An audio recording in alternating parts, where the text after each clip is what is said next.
Hello friends, welcome to my channel Astro Rozana. आज हम लोग बात करेंगे कि अंगूठे जो हैं उनकी आकृति क्या बताती है आपकी पर्सनालिटी के बारे में। तो जैसा आप देख रहे हैं, इसको हम स्ट्रेट थंब कहते हैं, माने जो ना आगे की ओर झुका होता है और ना पीछे की ओर। इस तरीके के अंगूठे वाले लोग जो हैं वो बहुत ही संतुलित होते हैं, बहुत ही प्रैक्टिकल अप्रोच रखते हैं अपने जीवन में। ऐसे लोग आप देखेंगे प्रायः जो है वो जिस भी काम में हाथ डालते हैं उसमें उनको कामयाबी ही मिलती है। तो आप सक्सेसफुल लोगों को अगर देखेंगे तो उनका अंगूठा जो है वो आपको इसी तरीके का अंगूठा दिखेगा। इसको हम जो है एक संतुलित अंगूठा भी कहते हैं। इन लोगों को पता होता है कि किस समय किस बात को ज़्यादा इम्पोर्टेंस देनी है, मतलब कहाँ पे हमको इमोशंस जो है वो दिखाने हैं और कहाँ पे हमको ओवर इमोशनल नहीं होना है, ये लोग जानते हैं।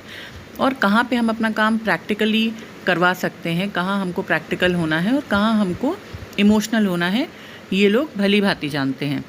ये लोग अपना समय और अपने इमोशंस यूं ही व्यर्थ नहीं करते।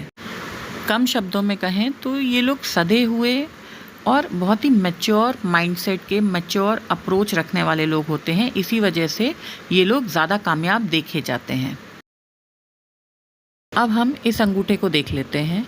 इसको हम बोलते हैं फॉरवर्ड बेंडिंग थंब, माने आगे की तरफ जो अंगूठा जो है झुका हुआ हो, माने आपकी जो हथेली है उसका झुकाव हथेली की तरफ होता है। तो ऐसे लोग आप देखिए कि कई बार जो है बहुत सेल्फिश हो जाते हैं। वो हमेशा अपने आप को आगे रख के ही कोई डिसीजन लेते हैं, बिना किसी फ़ायदे के ये कोई काम नहीं करते। और अगर इन्हें लगता है कि इस काम में हाथ डालने से हमें नुकसान होगा तो ये ऐसा काम कभी नहीं करते।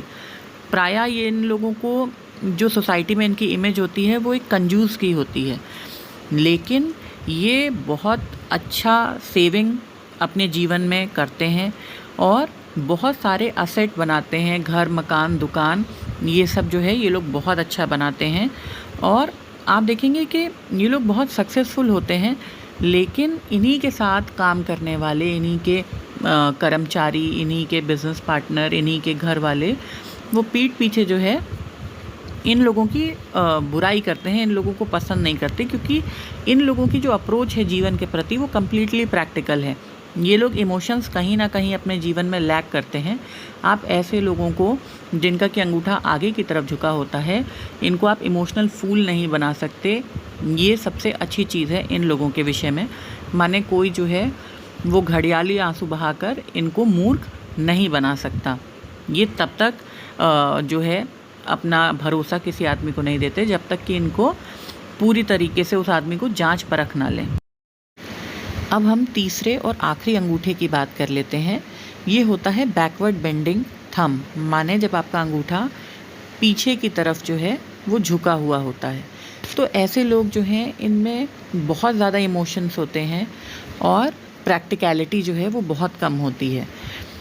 कई बार इन लोगों को मूर्ख बनाते हैं लोग सिर्फ इमोशंस में इमोशनली ब्लैकमेल करके।